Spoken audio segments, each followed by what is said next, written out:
Hello everybody, today I'm going to be doing a roguelike slash roguelite tier list, which are basically the same thing, but the difference is roguelite, you can upgrade your characters after each game and upgrade stuff to help you on the next run, while roguelike is just you start from nothing each time.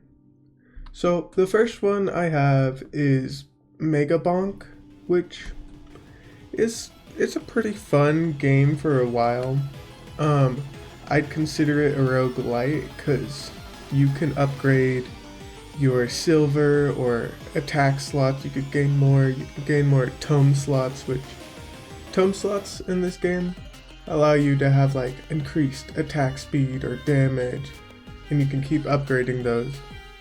And basically in this game, you spawn in a world, monsters just keep appearing forever, and your character attacks them by themselves, but you have to run around and dodge them. You can open chests, you can get powers, you can activate these, I forget what they're called, but you like stand under them, and if you claim them, you get special powers like increased attack speed and stuff. They're kind of like the tomes, but they have extra stuff.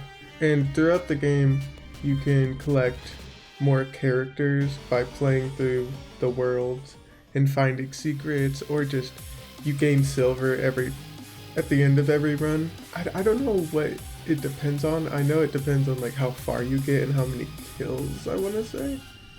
So the better you do, the more silver you get, and then you can upgrade your stuff. Somehow I forgot to mention that you also collect XP every time you kill a monster, and you can upgrade your weapons and tomes that way. And there's not only the things that you can stand under, but there's other statues like the Moa head or the magnet that give you buffs and special powers. And then there's also like totems and other statues that can make the game more difficult but give you more silver. So, oops, I'm really good at forgetting, but there's that too.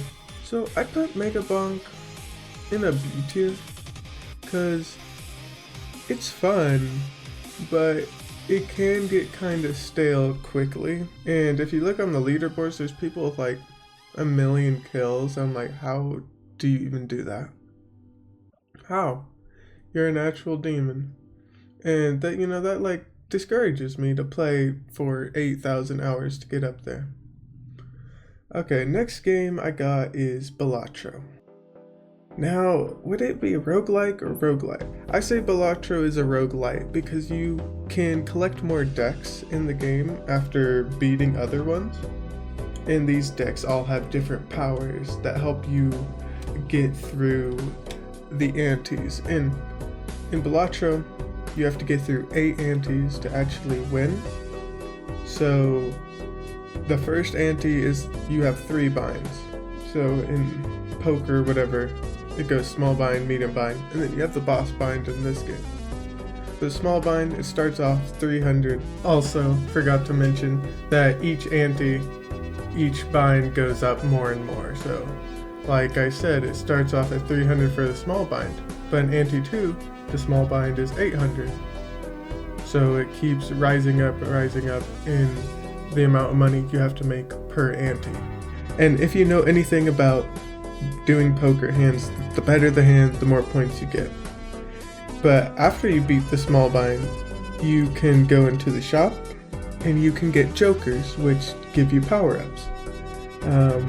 They'll either be like 100 plus chips if you play a stray, or there's like 150 different jokers, all with different stuff. Like ones just give you multipliers, which times the amount of chips you get, and each card is worth its own amount of chips. So like 2 would be worth 2 chips, all the way up to 10 and above are 10 chips, all the face cards, and aces are 11 chips. I hope I'm explaining this like okay. No, you are not. So that's why I'm here. I probably should have done this whole video just voicing over the gameplay and stuff and then putting them on the tier list, but I decided, I'll film me making the tier list and talking about it. I confuse myself a lot, so it's a mix between both. And Balatro, some extra things is you can add powers to your cards, which will give them certain buffs, and you can also do that to your jokers. Balatro has a bunch of different decks, and then it also has challenges. And I'll be on this game for like 5 hours straight, just trying to beat a deck or doing challenges. I think it's really fun, so I would put Balatro in S tier because it's very fun. It has a lot of replayability. Up next is Don't Starve Together, which I would say it's a roguelite because you can collect new characters that all have different stuff. So you spawn in, it's really, really hard to survive. The main progression is just build workbench, build other things to build more things, build weapons, fight bosses, survive. That's kind of just the main gist of Don't Starve Together, is to not starve, not die. By the way, the dude who I took the footage from to put over this, the Beard777, you should watch him. Even if you don't play Don't Starve Together, before I did, he's like what made me want to play it. He makes it look so entertaining. Like his videos are amazing. I would hope you'd want to try him out at least. Anyway, but this is Don't Starve Together, and no friends ever want to play it with me, so I'm putting in F tier because that was my phone. Because I hate. Anyway, next is Spelunky, which I think is the first roguelike. Because in Spelunky, you can collect new characters, but they're just reskins. Spelunky 1 is a very, very hard game. It's what like roguelikes, what you would think a roguelike is just like a very, very hard. You have one chance to get to the end, do not fail. In Spelunky, you're just going through different caves.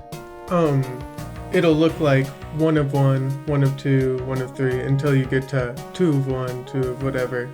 And each cave is different enemies, but you're going through, I think it's like 5 levels per each cave, and then when you reach the end, you get to the boss. Any enemy can like ruin your day. There's also traps everywhere.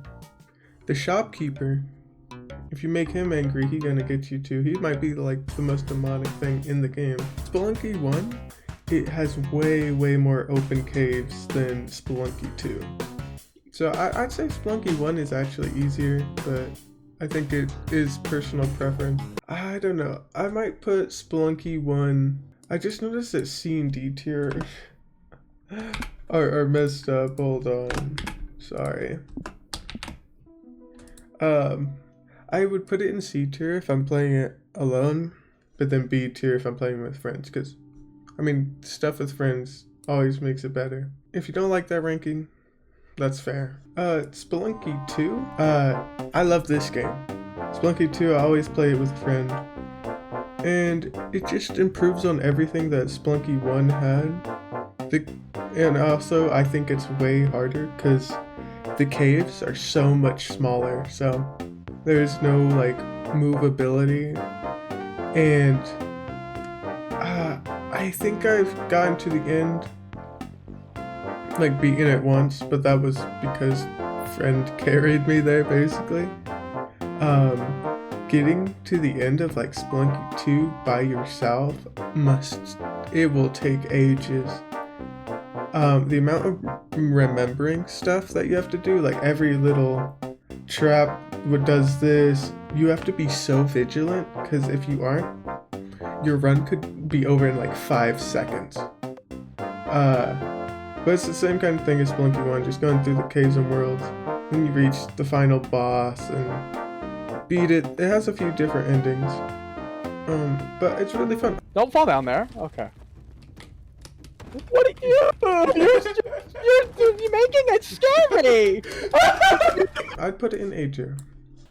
Okay, so up next is Enter the Gungeon, which is a roguelite because you can get stuff to unlock other things, like weapons, characters, all that kind of stuff.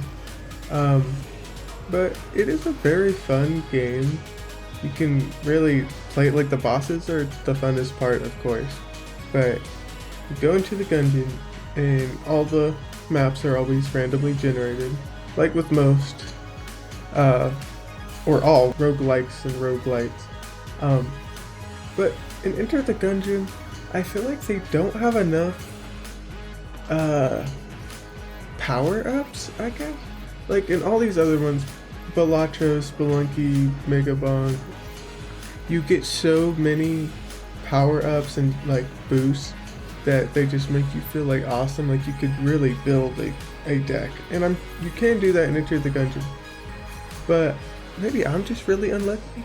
Every level, I get like 1 or 2 chests, and it's just something like, oh, hold an extra gun. It's like, it's something stupid. And the shopkeeper, he's always so expensive. He never gives me no weapons. And I just feel like a plain baby with nothing into the Gungeon. So I wish they give you more boosts and power-ups, I guess. I would put it in B tier because boss fights are very fun. I like that you can roll and dodge the bullets, and then it makes you feel super cool. Up next is Soul Knight, which is basically just Enter the Gungeon but mobile. And I'm not gonna lie, I don't know if it's because I played it first, but I think I like Soul Knight way more than Enter the Gungeon. It gives you a bunch of weapons to get. It is a roguelite. You can collect more characters and weapons and stuff just like Enter the Gungeon. But in the first level, you'll probably get like a new weapon off rip, or 2 new weapons, and then also the boss's weapon that they drop. And it makes you feel like it's a roguelite. They have all these power-ups and stuff that you can get, and that's kind of fun, and I really do like that. So I would put it in A tier. I would put it behind. That's the cars racing down my road. I would put it behind Spelunky though. Spelunky 2 though. Alright, next up is Risk of Rain 2, which I've only ever played with a friend, because why would you play it alone? That'd be sad. No, I'm kidding. It would be fun alone too. Risk of Rain is a roguelite. You can collect new characters throughout your runs, and they all have different powers and abilities. I really like the sniper dude. His main ability can do like crazy amounts of damage. It's very good for the bosses, and his normal shooting, it has homing bullets, so I could just be lazy and act like I'm actually good at the game. For this game, it's kind of like MegaBonk, where there's all these chests around, and I should say MegaBonk's kind of like it. There's all these chests around, you can collect them. There's also drones which you can collect. They'll either like heal you or shoot, and they're really useful. You go through the different worlds. You have to find a portal. I forgot to mention that in MegaBonk. To get to the next level in MegaBonk, you have to find a portal. But something Risk of Rain 2 does is, instead of a final wave like MegaBonk, I think their difficulty just keeps boosting up and up, so it's like you kind of want to go through the game fast. But Risk of Rain, all its power-ups make you feel so cool.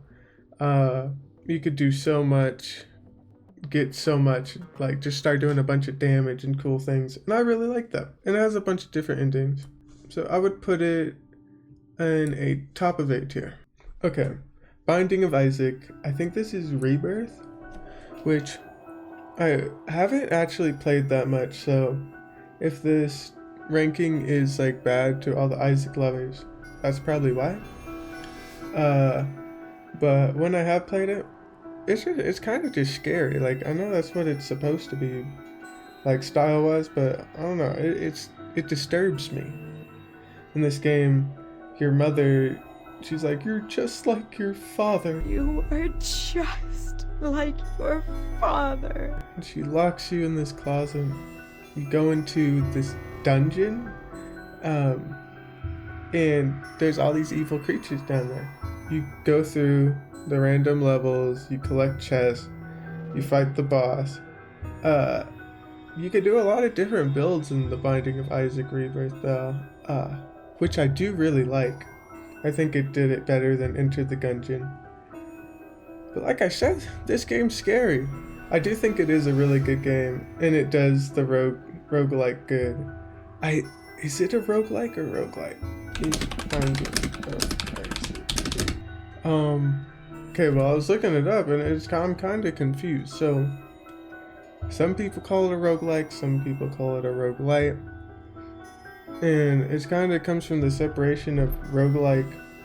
I was like reading, people think roguelike is more of a dungeon-based, turn-based crawler, and roguelites are more like, you know, you're using both sticks on a controller, moving around, doing everything. So, I'm not sure. Anyway, I would put it in B tier, above Enter the Gungeon, but behind MegaBonk. I think if I played it more, it would probably go into A tier. And then the last one I have, I forget, I think I was watching like Baron Von Games, or his thing showed up on my YouTube recommended. It was like, how many dudes? And it was like a gorilla versus 100 babies. So I was like, okay, I gotta check this out. And it's only the demo phase, to be fair, on itch.io, but you can play it for free. You collect different dudes throughout your playthrough to add to your army, and then you pick different levels. So it'll give you like, I forget how many choices it gives you, but it at least gives you 2. It's like, do you want the easy challenge or the hard one? It'll be like, fight 100 babies or fight 10 horse-sized ducks.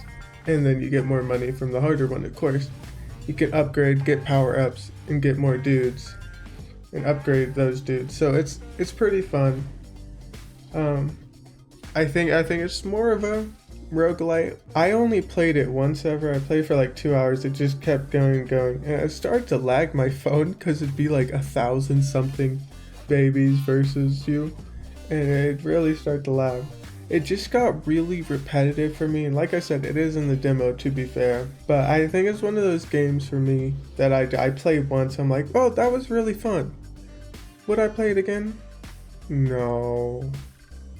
So I'm gonna put it in D tier. That is my tier list. I hope you all enjoyed. Fortnite is the best roguelike! A serious thank you if you did watch this to the end, or even just like clicked on it because you're curious. I know that a lot of it wasn't great. I didn't put like insane effort into it. I should have probably just filmed over only, like just put the stuff in the tier list where I thought, and then filmed over the gameplay. But I did it this way just because I felt like it. I'll probably do it differently in the future. And my voice was kind of deadpan in some of them, or I say but, like, and all those just filler words a lot. But, like, thank you for bearing through it. I really do appreciate anyone who watches my videos, so thank you a lot. Have a great day. Bye-bye.